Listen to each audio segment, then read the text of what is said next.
Did you know that Rockstar are selling a cracked version of their own game? Yeah, that's one of the stories we got to talk about today. Other great things too. I mean, Sea of Stars, oh my god, what a success. The Dark and Darker developers have managed to, of course, leave one Korean megacorp in the form of Nexon, and they've now found their way into another Korean megacorp.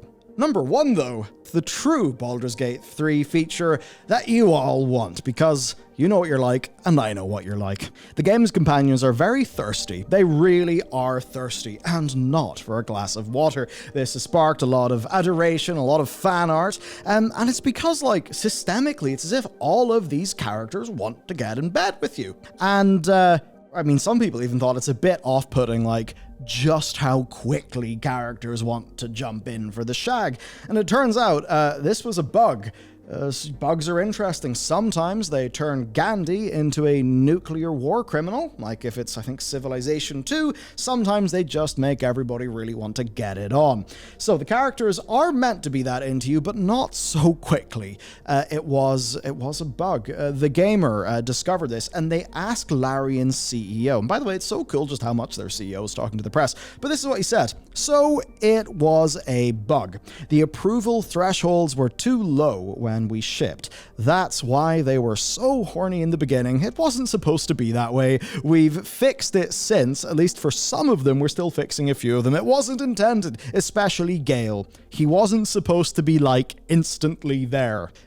Yeah, Baldur's Gate already does front load quite a lot. I mean, the Steam achievements show that like 60% of players haven't even made it out of Act 1, and that's with like, around 30 hours of gameplay. There's so much depth and detail if you have the time and the will to go into it. It really is there, and it rewards you with that. But your companions wanting to just get it on in like a few hours, that wasn't intended. I think, yeah, they want those things to be a little bit longer and more meaningful. Now, some players would actually prefer that Larian didn't touch any of this because, well, you know what yous are like. Larian, though, they are currently working to fix that so that they can have the intended rate of companion romance, because ultimately they are the developers of the game. They have an intended pace, and likely, if they're able to achieve their intended pace where, roughly a player's in this act, this part of the emotional journey of the game, and that's when the relationships are starting to start with different characters, that will probably make the best experience. But of course, PC modders can undo that problem for you if you really want them to.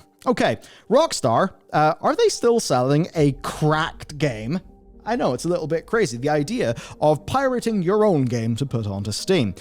Yes, so a YouTuber, Vadim M, has released a video detailing how Rockstar's Manhunt features hidden anti-piracy measures, in addition to secure ROM protections. Now, it might be a little bit weird, the idea of there being anti-piracy measures just appearing in the game when you haven't pirated it. It's a very comprehensive video. Like it's 53 minutes. It's incredible. But it goes in depth on the overt and covert methods that Rockstar used to ensure that people who pirated the game had a worse experience. This starting with secure ROM, which requires the disc, and then there are in-game things with broken levels, broken features, even pirates secretly taking more damage as the game progresses. But he explains that these tools actually never worked in the game because the hacker group, put your hand up if you've ever heard this name online, Razor1911, cracked the game in the day of release and circumvented all of those anti-piracy mechanics. So it turns out, no, you didn't need to worry about any of these things, even though they did exist in the game. But hang on a second. Oh dear. Does this mean that they didn't upload the game themselves? That they just grabbed it on like Pirate Bay or something and yanked it, just chucked it in Steam? Well, that's actually where it gets interesting, because the solution ended up, like many things, just being a simple hex code edit. But then, in 2010, a piracy group's logo was identified in the source code of Max Payne 2, and that actually suggested that Rockstar themselves had uploaded a cracked version of that game for sale. At which point, Rockstar then went through all of their games in Steam and updated the EXEs to remove any hidden images, and also to remove secure ROM. Now, they did this for Manhunt, and weirdly, the default launch problems went away on Vista and Windows 7. But then people started reporting of many bugs impeding their their progress.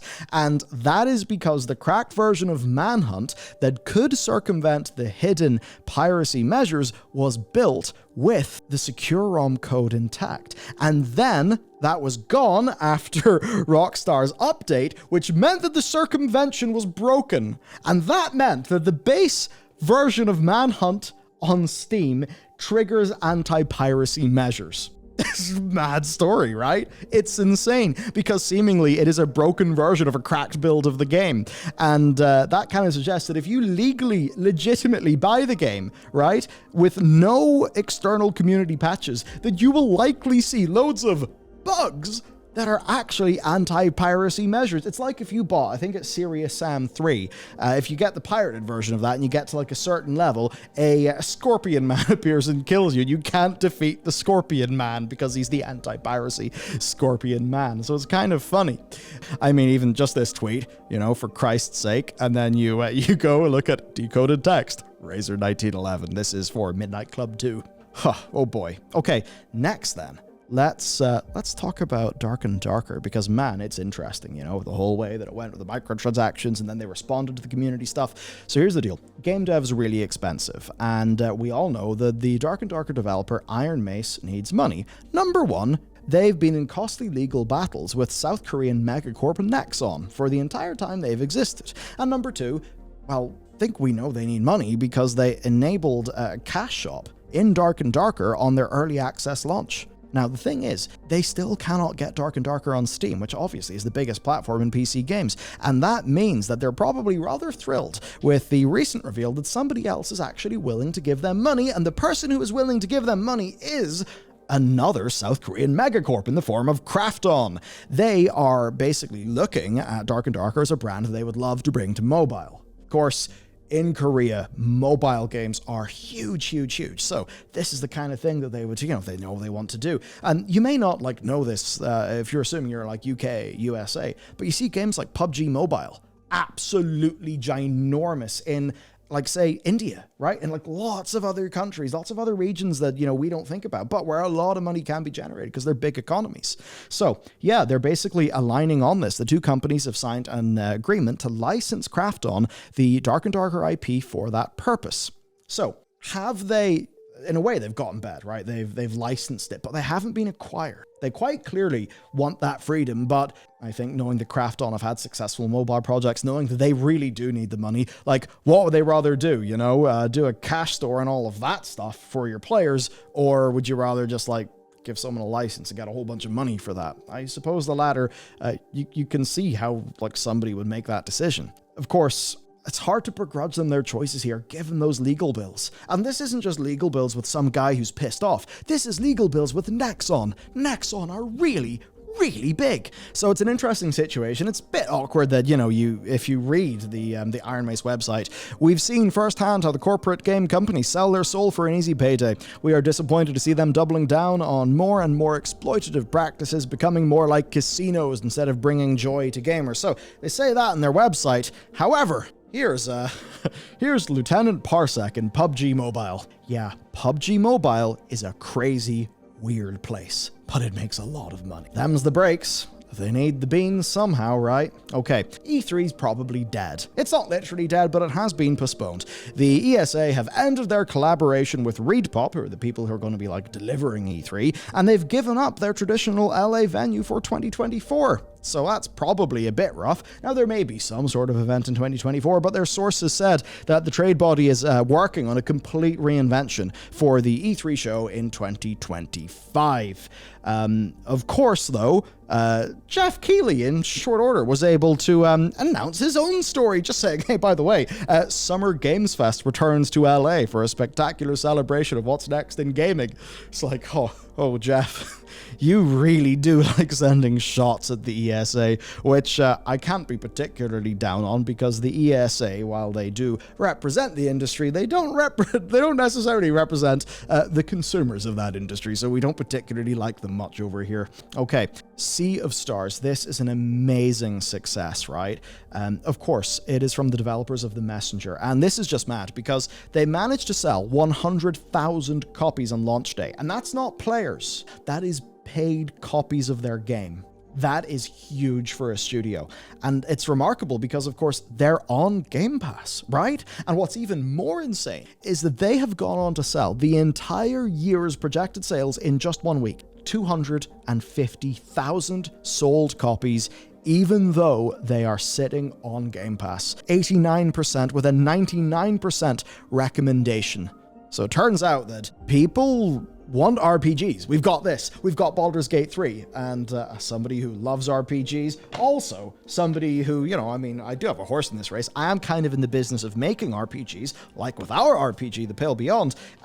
It's just awesome to see, be it CRPG, JRPG, the Bethesda worlds, stuff like this inspired by the golden age of Chrono Trigger. I mean, goddamn, it's a pretty good time to be a gamer. Speaking of which, though, if you're a gamer, I actually have got statistically what will be your favorite game. When I utter these words, you'll be forced to buy it because the ultimate game is Tycoon Manager Remastered HD. This is quite weird. So, Game Discover Co. is a newsletter, right, from Simon Carless, and he did some really fun analysis in one of his recent editions. He compared the most common game words in Steam titles against gross revenue, right? This is not going to be a shocker, right? Management games, remasters, and definitive editions collectively generate more revenue than any other titles as a subset of names. So, you look here like Ultimate, Black, Deluxe, Witch, Dead, Empire. So, let's just say Dead, Witch, Tactics, Final Princess Remastered. That's a game. It wouldn't be the best seller because it should have had Dead in it. Dead Witch Deluxe. Or Dead, I mean, who knows, right? It's just some fun anyway. But I will draw your attention to one thing. Median revenue. Look how small that bar is, or 80 grand. 80 grand's like the most. Kind of crazy. I mean, yeah, that's just like kind of insane to me, like the median revenue. We are going, look how far down we're going, right? Like, that's kind of crazy. I mean, we've made more than the Pale Beyond's budget's been made back. Though remember that, it's not like we hit budget and then all the money goes to our team. It's actually far, far from that because of how publishing agreements work, which is not a problem. It's literally what we sign up for, and the publishing money they gave us literally kept the studio alive for 2 years. So, it is what it is. It's just always humbling, I suppose. We've sold way more, and our budget was also way more. It's just weird that, we're in a situation, Pale Beyond's out, and it's not like, all the Lambos have materialized and all this crazy stuff. It's far from that. Like, I'm still having to, I'm still sitting down, working out very realistic cash flow scenarios for the business, working out how to secure future funding and all that stuff. And, it's not easy. And we must be like 90th or 80th percentile in terms of our level of success publishing, putting a game out there into the wild. So it just goes to show, video games on average don't make a lot of money. Now, if these are the median numbers you're dealing with, I'm sure there are ways for a solo developer, or by making a small but very hard-hitting, very precise game. But yeah, I think it just goes to show something, right, when it comes to the business of games. Survivorship bias. We only hear about the big successful titles. I mean, hey, I just talked about Sea of Stars. Of course, their previous game, The Messenger, both humongous successes that'll probably be in the top 1 or 2% when you kind of look at numbers like this. So yeah, it's always just interesting and humbling to see where the median is, and you sort of realize then that if you go onto Steam and you just hit new games and you see all the new games, and it begins to dawn on you how many games you never hear of. Kind of spooky. But anyway, there's a few other trends like Gold, Deluxe, Collection, and Ultimate working, because those are of course generic words regardless of actual game content. But there's some things there that may not make sense, like Princess and Witch. But then I would say to remember how many visual novels are there, right? And, visual novels and also visual novels. Also, I suppose interesting to see why Dead is there. You think Dead, that's a pretty high median, but then I suppose you can think of Dead Island and Dead Space. Anyway, a fun little thing, but what he does say, it's what Carlos points out, most games don't sell amazingly, even good ones, because there are lots of games out there. It's simply a supply-demand issue.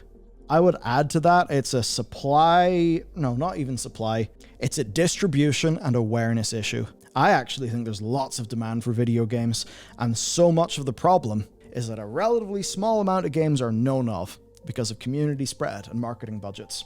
One of the largest problems we have is we have so much content, but it's hard for people to discover content. That's why Steam is a good platform, and it's why I would heavily encourage everyone to use the Steam Game Recommender thingy that's on the Steam Labs page. Do that, set it to niche, and just explore, because it will find games you've probably not heard of based on its analysis of your play patterns. And that way, you can help developers who may not have actually been found, and also find games that are very tailored to the playstyle Steam knows you have. And with that, that's it for today's episode. Of course, if you want to head on to Steam and check out The Pale Beyond, the game that we made, you can do that too. Have a wonderful day, and I'll see you back here tomorrow.